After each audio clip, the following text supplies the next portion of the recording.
what is our impact on civilians? I'll just leave it at that.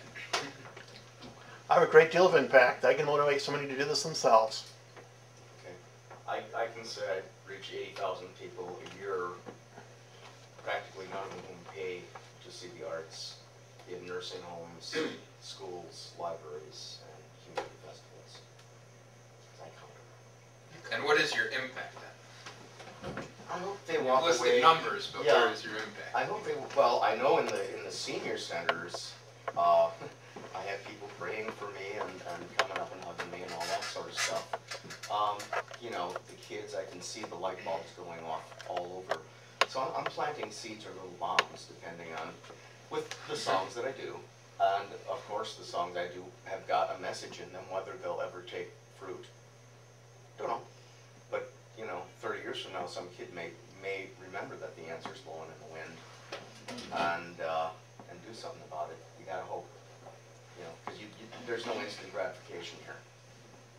So what we do with Insurgent Theater, we're not trying to compete with other theater companies. We're trying to compete with the television and the Hollywood movies. We keep our ticket prices low. We bring in a different kind of audience. We don't have huge audiences, but we bring in people who don't typically go to theater at all, and we open their eyes to what theater is, and then we make it very easy for them to get involved. We have open auditions, and we always have new talent coming in and new people who haven't worked with us anymore, and then they become actors. There are so many people that we've started getting involved in all these things, who are now going to school for acting and are, you know, aspiring to do so much more.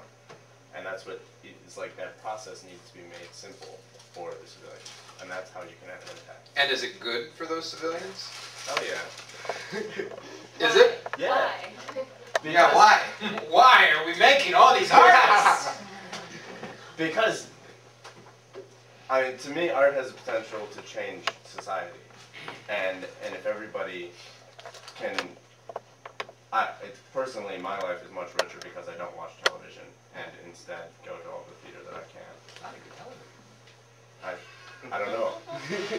I hear television's a lot of good writing on years, but I television. A lot of good writing. And there's good acting on television too. Yeah, I mean, That's the thing is, I think it's really easy to say television and movies suck, and I feel like, you know, television and movies are on the front page of the Q section because that's the art that people are choosing to see, you know, and so I think that the idea of going to the web and, you know, maybe doing some sort of television show, I'm not saying don't do theater, I mean, obviously I do Shakespeare, you know, so that's certainly not what I'm saying. But I think that there's got to be a way to coexist and not say that is crap and what I do is what matters. Or you should to an audience. You should like us and not that. Right, and I think terrible thing to say to the civilians. And I don't know what that is. I don't know what that thing is, but I think that there's got to be a way to coexist. You know, and you know maybe the cross-pollination thing is a way at it, you know, but I think to accept that television and movies exist and that there is good work being done in there and, you know, learn from, they're viral, you know, television movies are viral. YouTube has like taken over the world and using the idea of art as a virus, I think, and trying to figure out how to make it viral and get inside people so that they can't get away from it. I don't know how to do that, but it's an idea that I think is interesting, you know, using art as a virus. You also have to ask yourself, and I think this goes back to what I thought Paula's original question was, why should we be in the newspaper if we're not news? You know, I mean, it's one thing to say you just have to, hey journalist, you just walk around and cover every damn play that we're doing the odd couple again. Yeah, you know, like where is it? Why is it news? What's different? Is it a world premiere of a new work? Is somebody doing something that's interesting or new, or you know, what makes it modern and new and appealing, and what makes it relevant to people? Because if you don't have someone by the gut in somewhere, you're not going to get to their mind anyway. If you know, it doesn't matter how great your message is. If the medium doesn't feel relevant to anyone. And that doesn't mean it has to be stupid or shiny or colorful or whatever, you know, it doesn't have to be dumbed down, but it has to somehow be relevant at a gut place to get someone to think, or if you must, and you know, insist upon having a message in your art, or that's what you're about, or whatever.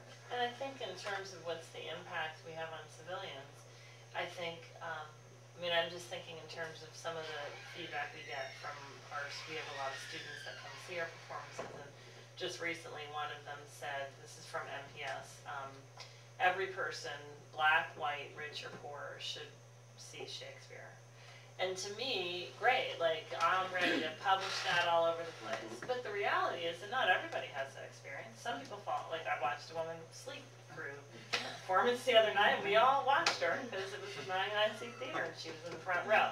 So, And half the audience watched her too, because of the way this is. The impact on her was, you know, slap. Right.